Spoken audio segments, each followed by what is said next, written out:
PM versus vendor.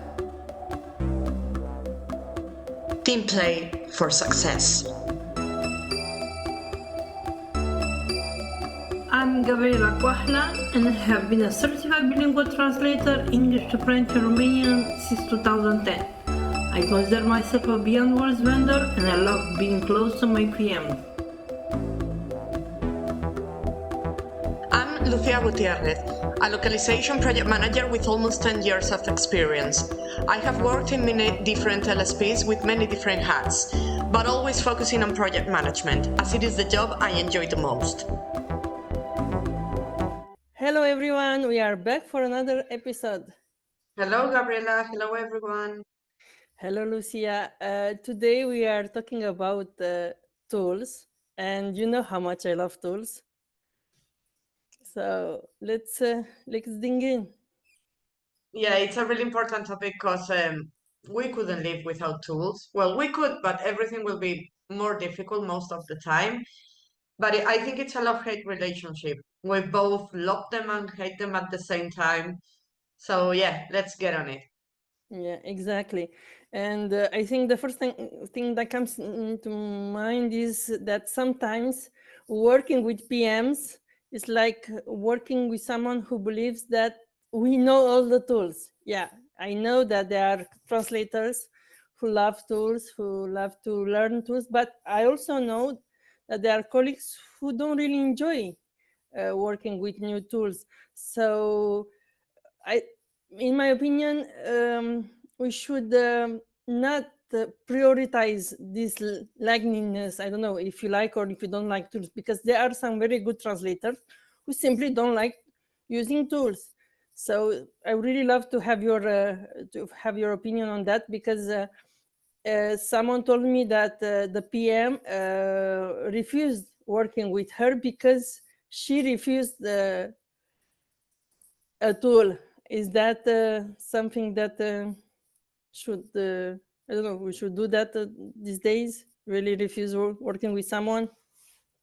I always say that it's a linguist is their own business owner, so you can always take the decision you want. The thing is, sometimes the tool is not even imposed by us. It's from the client.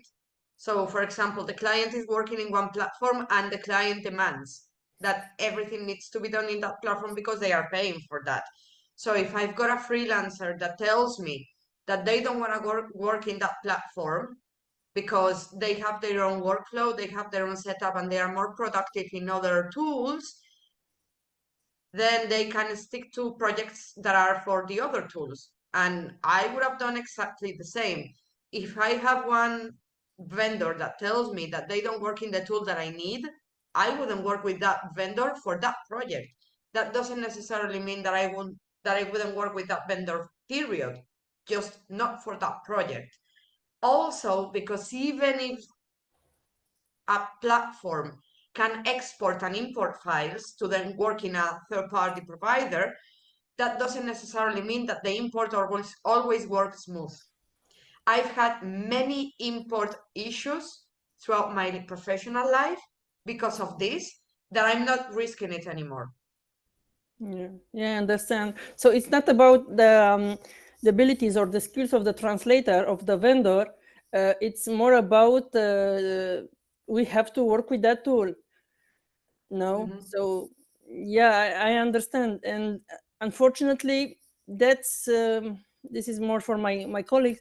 This is the workspace now in 2025. We are working with tools, and I think if we want to continue working and being productive, we need to learn about tools. However, and this is something that came a lot in my work, that sometimes PMs uh, expect that we know all the tools. Okay, so for example, if you send me a project in a tool that I don't really know, but I'm open to learn, what will be your reaction? For example, do you agree to allow me one day to catch up with the tool, or you are really looking for someone who already knows the tool?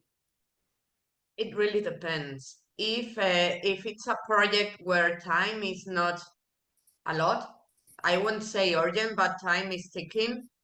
Mm-hmm. I don't think you'll have the time to spend one day to do your research, and then what happens if then you find out that that tool is not for you? Then I spent already one whole day waiting for you to catch up with that tool. And if I don't have that much time, that that's on my own detriment. So I would say no. If I know that you are a person that most likely is gonna say, yeah, just give me one day and then most likely I'm gonna follow it, then yeah, I would say yeah, because at the end of the day, we PMs are on the same boat. We need to Mm-hmm. learn new tools that are from the client if we want to work with that client. And we know that once you know a couple of them, then it's really easy to pick up others.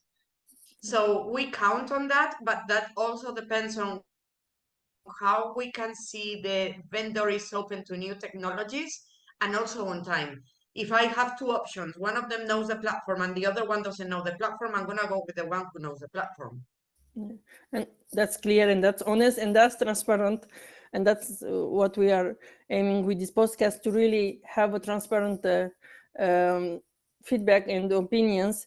And as you said, actually, tools are the same, or at least the basis is the same. Yes, there are some tools who are a bit more complicated, or even the I don't know, to register is a bit complicated. I had this bad experience with one tool lately. It was very time consuming, but at the end of the day, if you want to work, there is always a solution. And this is what I'm saying. I don't know, maybe some colleagues agree with that, maybe some colleagues don't agree. But if we really want to to to remain in this industry, because someone wrote 2 days ago that she refuses to stay in this industry because there are a lot of bad things. But if you want to stay in the industry, there are also some things that you need to learn about and keep updated. And I don't know, but I have to to say that there are some tools who really get in my way when I'm working. I'm not very fan of these tools, so I can't really see that all tools are good. I can't say that they are all are very nice and you are very productive. No, for example, when it comes to desktop tools, I prefer Trados, and I don't really enjoy working with MemoQ. I don't know why. I'm not saying it's a bad tool. I don't have an explanation. And we can work with a MemoQ file on Trados, but as you said, sometimes you can have extraction or so issues. So we have to be open-minded. I think that's it. Yeah, but bear in mind that this is not just a part of your issues, this is also the PM issues. Mm, There are some tools, some TMSs out there that from the PM point of view, they are a nightmare to work with. Sometimes you need to spend more time on file preparation than what the translator spends translating. So some tools, they are also a pain for us. However, if this tool is the one that works for the client, imagine this is a direct client you've got. And they tell you, okay, you need to work with this tool. Would you say no because this is not a tool I do with a direct client? That's rare. So LSPs, they work in the same way. You don't know, then you learn. They are a pain, then you cope. And that's all I can say. Some of the tools, they pretend to be really smart and they tell you that there is auto-propagation, there are fuzzy matches, that the PM management is brilliant and blah, blah, blah, and then it doesn't work. Then you as a PM are stuck with a team of translators that are complaining because the tool doesn't work. You yourself that you might have learned just the tool because it's new to you, and then and I'm telling you all this because I've been in all this, and then a support team that is not really supporting you, or it takes 2 whole days to get an answer from them. So mm, yeah, I understand your frustration. I am frustrated too. So with some tools, they are not that good for us neither, but they are good for the client because of different reasons. It may be because they are already used to them and they have already trained their teams on how to use that tool, or because of the integrations they have set up. There may be many reasons why the client needs to work with that tool, and we can't just avoid it. Yeah. No, I see your point, and this is something I really like to highlight because I almost miss it in while I was thinking about this topic. Is that, for example, I have cases where direct clients are paying me to learn a new tool. They are paying me for the onboarding step. However, I have never seen this from an LSP. So, what do you think is that? I've paid translators to do onboardings, Nice. I have but never. some other times it's not the same. When a client is working with an LSP, they expect different things that working with an independent freelancer. So with an LSP, because they also charge more most of the time, they expect some other things that they take for granted, such as they need to know the tool that I work with. And if they don't, they will go with another LSP who doesn't say anything to them.